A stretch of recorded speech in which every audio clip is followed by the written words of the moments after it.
उस आदमी ने अपने चचेरे भाई को अपनी कंपनी में नौकरी दिलाई और उसे अपनी पत्नी का असिस्टेंट बना दिया। लेकिन चचेरा भाई न सिर्फ लड़की को नीचा समझता था बल्कि उसका मजाक उड़ाते हुए बोला, तुम मुझे आखिर क्या सिखा सकती हो। लड़की ने उसे पहला काम दिया, नीचे जाकर 15 कप कॉफी ला कर दो। ये सुनकर वह गुस्से से भर गया, लेकिन लड़की ने कहा, अगर यह काम नहीं करना है तो मैं खुद बॉस से कह देती हूँ। मजबूरी में उसे वही करना पड़ा जो लड़की ने कहा। इसके बाद लड़की उसे तरह तरह के काम देने लगी। उसने ऑफिस के पौधों में पानी डालने तक को कहा। गुस्से में उसने फाइलें जमीन पर फेंक दी और चिल्लाने लगा, मैं यहाँ तुम्हारा नौकर बनने नहीं आया हूँ। लड़की ने शांत होकर कहा, ऑफिस का माहौल बनाए रखना भी एक असिस्टेंट की जिम्मेदारी है। फिर उसने कहा, 2 मिनट में मीटिंग शुरू होने वाली है, अगर काम पूरा नहीं हुआ तो आज ओवर टाइम करना पड़ेगा। मजबूरी में उसने फाइलें उठाई और बड़बड़ाते हुए काम करने लगा। बाद में मीटिंग के दौरान एक कर्मचारी ने प्रोजेक्ट का डेटा गलत पेश कर दिया। बॉस गुस्से में बोले, इतने जरूरी नंबर भी गलत कैसे हो सकते हैं। तभी लड़की ने पहले से तैयार किए हुए पूरे दस्तावेज सामने रख दिए और समझाया कि सभी लोग इस प्रोजेक्ट के लिए कई दिनों से लगातार ओवर टाइम कर रहे हैं। ये सुनकर बॉस को सबकी मेहनत का एहसास हुआ और उन्होंने तुरंत पूरे विभाग का बोनस दोगुना कर दिया। ये देखकर चचेरा भाई हैरान रह गया। तभी उसे पहली बार एहसास हुआ कि लड़की सच में कितनी काबिल है। उस रात वह अकेला ऑफिस में ओवर टाइम कर रहा था। लड़की चुपचाप उसके पास खाना रखकर बिना कुछ कहे चली गई। उसी पल से लड़की के प्रति उसकी सोच धीरे धीरे बदलने लगी। काम खत्म होने के बाद उसने लड़की को घर छोड़ने की पेशकश की,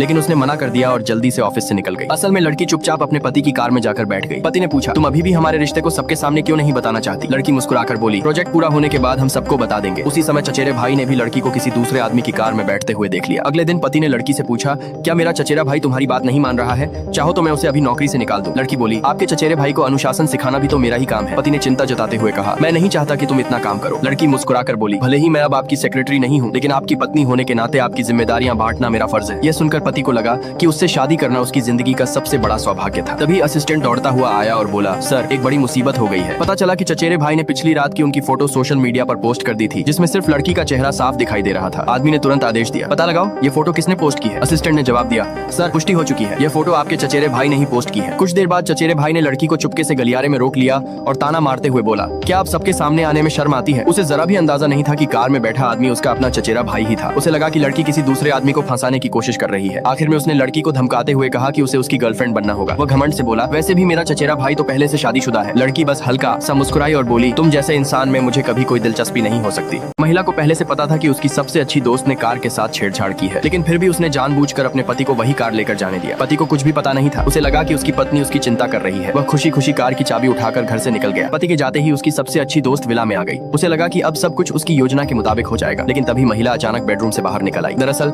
महिला का पुनर्जन्म हो चुका था। अपने पिछले जन्म में जब वह प्रसव पूर्व जांच के लिए अस्पताल जा रही थी, तभी उसे पता चला कि कार के ब्रेक फेल हो चुके हैं। अपने गर्भ में पल रहे बच्चे को बचाने के लिए उसने घबराकर अपने पति को फोन किया, लेकिन जब उसका पति वहां पहुंचा तो उसने उसे बचाने से इनकार कर दिया। उल्टा अपनी प्रेमिका यानी महिला की सबसे अच्छी दोस्त को डांटते हुए बोला कि उसने बहुत जल्दी कदम उठा लिया। उसी पल महिला को सच्चाई का पता चला। उसका पति काफी समय से उसकी सबसे अच्छी दोस्त के साथ संबंध में था। इतना ही नहीं, वह दोस्त उसके पति के बच्चे की माँ भी बनने वाली थी। अपने बच्चे को नाजायज कहलाने से बचाने के लिए उसने पहले ही कार के ब्रेक खराब कर दिए थे और उसके पति ने खुद उसे मारकर पूरे सच को छिपा दिया। जब महिला ने दोबारा आंखें खोली तो वह 3 घंटे पहले लौट चुकी थी। वह अभी समझ ही रही थी कि क्या हुआ है। तभी उसके पति ने उसे याद दिलाया कि आज उसकी प्रेगनेंसी चेकअप की तारीख है। जैसे ही उसका पति ऑफिस जाने के लिए निकलने लगा, महिला ने उसे रोक लिया और कहा कि आज कार मत चलाना। उसे पूरा यकीन था कि उसके पति को अभी तक ये नहीं पता कि उसकी सबसे अच्छी दोस्त कार के साथ छेड़छाड़ कर चुकी है, लेकिन एक आदर्श पति होने का दिखावा करने के लिए उसने जिद की कि वही कार लेकर महिला अस्पताल चली जाए। तभी महिला ने जानबूझकर झूठ बोला कि उसकी सबसे अच्छी दोस्त आज अस्पताल गर्भपात कराने जा रही है। ये सुनते ही उसका पति तुरंत घबरा गया और जल्दी जल्दी कार लेकर अस्पताल की ओर निकल पड़ा। पति को जाते हुए देखकर महिला के चेहरे पर ठंडी मुस्कान आ गई। उसे अपने पिछले जन्म की पूरी टाइमलाइन याद थी। उसके हिसाब से अब उसके पति का एक्सीडेंट होना तय था। अब केवल एक ही अनिश्चितता बची थी, उसकी सबसे अच्छी दोस्त। लेकिन महिला ने कभी नहीं सोचा था कि वह खुद उसके दरवाजे पर आ जाएगी। असल में वह दोस्त पहले ही इस विला पर कब्जा करने की योजना बना चुकी थी, लेकिन जब उसने महिला को जिंदा देखा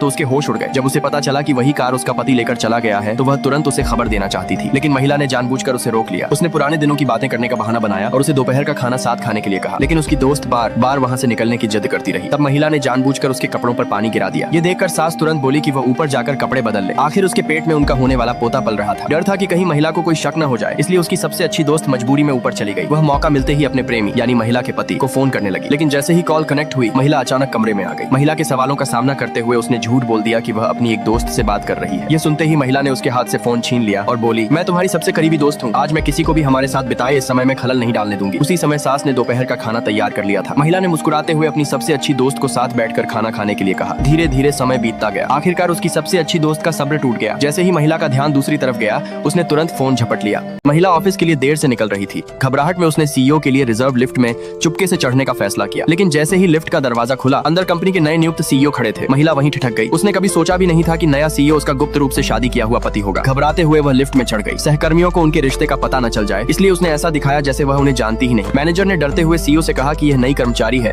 और इसे नहीं पता था कि ये लिफ्ट सिर्फ बॉस के लिए है, लेकिन आदमी ने इसे बिल्कुल बुरा नहीं माना। उल्टा उसने खुद उसकी मंजिल का बटन दबा दिया। कुछ देर बाद महिला घबराई हुई अपनी सीट पर बैठी थी। तभी सीईओ सीधे उसके डेस्क पर आए और सबके सामने शाम को डिनर पर चलने का निमंत्रण दिया। महिला ने तुरंत हाँ कर दी। डिनर के बाद जब आदमी बिल चुकाने जा रहा था, तभी उसकी मुलाकात एक क्लाइंट से हो गई। अपनी गुप्त शादी का राज खुलने के डर से महिला जल्दी से बगल वाले कमरे में छिप गई। जब आदमी वापस आया और उसे छिपा हुआ देखा तो उसने गंभीर आवाज में कहा, मैंने कभी नहीं कहा था कि हमारी शादी को सबसे छिपा कर रखना है। यह सुनकर महिला हैरान रह गई, क्योंकि उनकी कभी शादी की रस्में नहीं हुई थी, इसलिए उसने हमेशा यही समझा था कि उसका पति इस रिश्ते को सार्वजनिक नहीं करना चाहता। उस रात जब दोनों सोने की तैयारी कर रहे थे, आदमी ने देखा कि महिला के गाल असामान्य रूप से लाल हो रखे हैं। उसने तुरंत पूछा कि क्या हुआ है, लेकिन महिला ने कहा कि कुछ नहीं। फिर भी आदमी को चिंता हुई और वह उसे तुरंत अस्पताल ले गया। कई जांचों के बाद सच्चाई सामने आई। महिला अभी गर्भवती नहीं होना चाहती थी, इसलिए वह चुपके से हार्मोन नियंत्रित करने की दवा ले रही थी, लेकिन उसे उस दवा से एलर्जी हो गई थी। ये सुनते ही आदमी ने उसके हाथ से दवाइयों का बैग छीन लिया और गुस्से में आगे बढ़ गया। उसे इस बात पर बहुत गुस्सा था कि महिला अपनी सेहत का बिल्कुल ध्यान नहीं रख रही थी। अस्पताल से निकलने के बाद जब दोनों घर लौटने लगे, तभी उनकी कार अचानक खराब हो गई। महिला ने पूछा, अब क्या करें? आदमी ने चिढ़कर कहा, पैदल चलेंगे। ये कहकर वह आगे बढ़ गया। महिला भी उसके पीछे पीछे चलने लगी। काफी दूर तक चलने के बाद भी आदमी ने एक बार भी पीछे मुड़कर नहीं देखा। आखिरकार महिला ने नाराज होने का नाटक किया और सड़क किनारे बैठ गई। जब आदमी को उसके कदमों की आवाज सुनाई देना बंद हुई तो वह तुरंत पीछे मुड़ा। उसने देखा कि महिला उदास चेहरा बनाकर सड़क किनारे बैठी है। उसे समझ नहीं आ रहा था कि करे तो क्या करे। गलती महिला की थी, लेकिन नाराज भी वही हो रही थी। आखिरकार उसका दिल पिघल गया। जब महिला उठने को तैयार नहीं हुई तो वह उसके सामने झुक गया और उसे अपनी पीठ पर उठाकर चल पड़ा। उसी पल महिला को एहसास हुआ कि उसका पति दिल का सचमुच बहुत अच्छा इंसान है। अगले दिन महिला को अपने सुपरवाइजर के साथ एक प्रोजेक्ट मीटिंग में जाना था। सुपरवाइजर ने कहा कि उसके कपड़े बहुत साधारण हैं और उसे बदलने के लिए दूसरा ड्रेस दे दिया। महिला पहले मना करना चाहती थी, लेकिन सुपरवाइजर ने बताया कि मीटिंग के बाद क्लाइंट्स के साथ गोल्फ भी खेलना पड़ सकता है। यह सुनकर उसने कपड़े बदलने के लिए हाँ कर दी। उधर आदमी क्लाइंट्स के साथ बातचीत कर रहा था। तभी उसकी नजर अपनी पत्नी पर पड़ी। उसने उसे ऐसे कपड़ों में देखा जो उसने पहले कभी नहीं देखे थे। एक पल के लिए उसका दिल धड़क उठा, लेकिन अगले ही पल उसे जलन होने लगी। उसने मन ही मन सोचा कि वह उसके सामने तो कभी इस तरह तैयार नहीं होती, इसलिए उसने एक वेटर से जानबूझकर उसकी ड्रेस पर पानी गिरवा दिया। जब मैनेजर ने महिला से कहा कि जाकर कपड़े बदल ले, तभी आदमी तुरंत अपनी जैकेट उसके कंधों पर रख देता है और कहता है, तुम मेरे कमरे में जाकर कपड़े बदल सकती हो। यह सुनते ही वहां मौजूद सभी कर्मचारियों को शक होने लगा कि इन दोनों के बीच जरूर कोई खास रिश्ता है।